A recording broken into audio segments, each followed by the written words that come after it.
Assalamualaikum warahmatullahi wabarakatuh. Apa kabar kawan-kawan semua? Kembali lagi di channel yang sama. Semoga selalu tetap semangat dan jangan lupa tetap berkarya. Untuk kali ini teori atau materi yang akan kita pelajari adalah tentang sistem kelistrikan dan sistem instalasi listrik. Pokok-pokok materinya yang saya ambil yaitu yang pertama wawasan kelistrikan.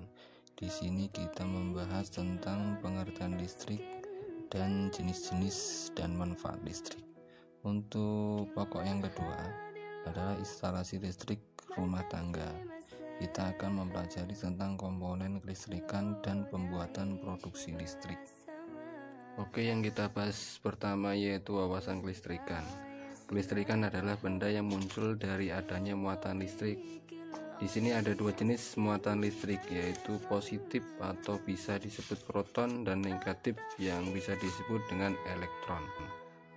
Suatu benda yang bermuatan listrik bisa dikatakan negatif dikarenakan kelebihan elektron, dan suatu benda bisa dikatakan positif dikarenakan kekurangan elektron.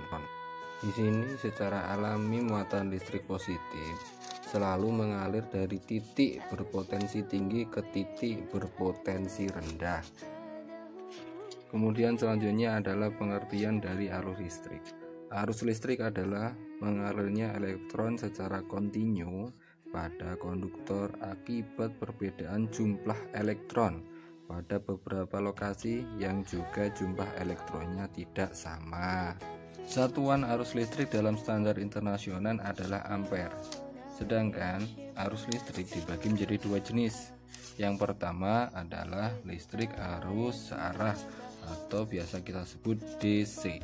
Yang kedua adalah listrik arus bolak-balik atau bisa kita sebut AC. Listrik di sini muncul akibat adanya beberapa tipe fisika, teman-teman. Yang pertama muatan listrik, yang kedua medan listrik, yang ketiga potensial listrik, yang keempat arus listrik, dan yang kelima adalah elektromagnet. Manfaat energi listrik sangat banyak, kawan-kawan. Di sini akan saya sebutkan beberapa manfaat dari energi listrik. Yang pertama sebagai sumber penerangan pada malam hari. Yang kedua sumber energi. Salah satu contohnya menghidupkan alat elektronik. Yang ketiga sumber energi alat transportasi, pemanasan, telekomunikasi, dan lain-lain. Yang keempat penghasil panas. Salah satunya yang menghasil panas adalah penggunaan magicom, setrika, dan lain-lain.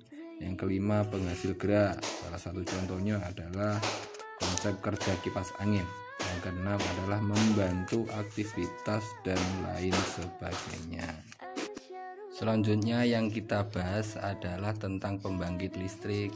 Pembangkit listrik adalah suatu alat yang dapat membangkitkan dan memproduksi tegangan listrik dengan cara mengubah suatu energi tertentu menjadi energi listrik.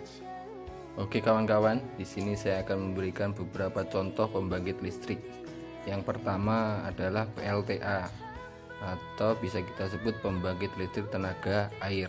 Yang kedua adalah PLTU, pembangkit listrik tenaga uap. Yang ketiga adalah PLTN, pembangkit listrik tenaga nuklir. Untuk yang keempat adalah PLTB atau biasa kita sebut pembangkit listrik tenaga batubara. Yang kelima adalah PLTS, pembangkit listrik tenaga surya. Yang terakhir atau yang keenam adalah PLTA, pembangkit listrik tenaga angin. Kita lanjut ke pembahasan selanjutnya, yaitu tentang instalasi listrik rumah tangga.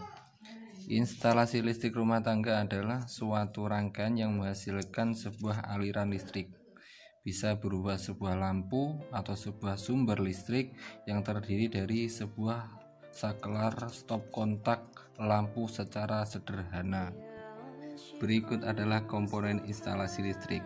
Yang pertama adalah bar genser, yang kedua pengaman listrik, yang ketiga saklar, yang keempat stop kontak, yang kelima steker, dan yang terakhir atau yang keenam adalah kabel. Mari kita bahas satu persatu. Yang pertama adalah bargenser. Ini dia alatnya, fungsinya adalah sebagai pembatas dan pengukur jumlah daya listrik yang masuk digunakan di rumah Anda. Yang kedua yaitu pengaman listrik. Pengaman listrik di sini berfungsi untuk memutuskan rangkaian listrik apabila terjadi gangguan pada instalasi listrik di rumah. Untuk yang selanjutnya atau yang ketiga adalah saklar. Saklar di sini berfungsi untuk menyambung atau memutuskan aliran listrik pada suatu penghantar. Kalau kita lihat dari tempatnya pemasangannya, saklar ini dibagi menjadi dua. Yang pertama saklar bertegangan rendah atau biasa disebut inbound. Ini dipasang di dalam tembok. Yang kedua adalah saklar bertegangan tinggi atau biasa disebut outbound. Ini dipasang dalam pemasangannya di dalam tembok. Untuk yang keempat adalah stop kontak. Stop kontak di sini berfungsi sebagai muara hubungan antara alat listrik dengan aliran listrik.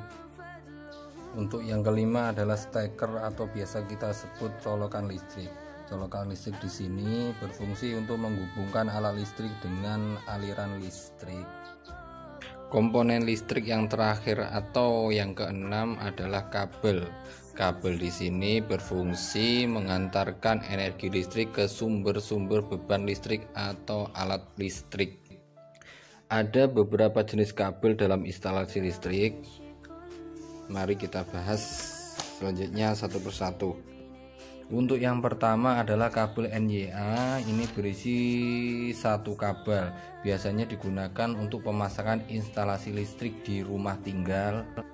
Untuk yang kedua adalah kabel NYM. Ini berisi lebih dari satu kabel, bisa 2, 3, atau 4 kabel. Untuk yang ketiga adalah kabel NYY. Ini sama seperti kabel yang pertama, berisi lebih dari satu kabel. Cuman bedanya kabel yang lebih dari satu itu dibalut oleh satu balutan biasanya berwarna hitam. Biasa digunakan sebagai kabel tanah. Untuk yang keempat adalah kabel NYN HYO. Kabel serat dengan dua buah inti dari dua warna yang berbeda. Biasanya di sini digunakan sebagai speaker atau sound system, lampu daya kecil dengan atau sedang. Oke kawan-kawan, kita masuk ke pembahasan selanjutnya atau yang terakhir adalah pembuatan produksi instalasi listrik. Memasang instalasi listrik untuk rumah tangga dengan benar memerlukan teknik perencanaan yang tepat ya. Tentunya itu harus pas. Tujuannya untuk keamanan dan kelayakan teknis instalasi. Selain itu, akan membuat fungsi yang maksimal tanpa harus mengurangi estetika dasar sebuah bangunan rumah hunian. Berikut ini adalah hal yang perlukan dalam pembuatan produksi instalasi listrik. Yuk, mari kita simak. Yang perlu pertama kita siapkan tentunya adalah alat. Alat yang diperlukan dalam pembuatan rangkaian listrik seri dan paralel sebagai berikut. Yang pertama gunting, kartel, seleti, pisau, dan obeng. Untuk bahan-bahan yang diperlukan diantaranya adalah yang pertama terminal 4 mata, yang kedua terminal sambung kabel, yang ketiga colokan, yang keempat kabel, yang kelima start lampu lombok, yang keenam lampu lombok, yang ketujuh kardus bekas.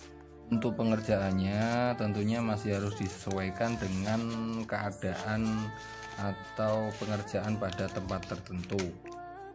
Untuk materi mungkin cukup sampai di situ dulu. Selanjutnya saya akan mencoba mempersiapkan untuk belajar latihan yang bisa dipakai untuk adik-adik yang sekolah menengah pertama atau madrasah sanawiyah ya. Silahkan.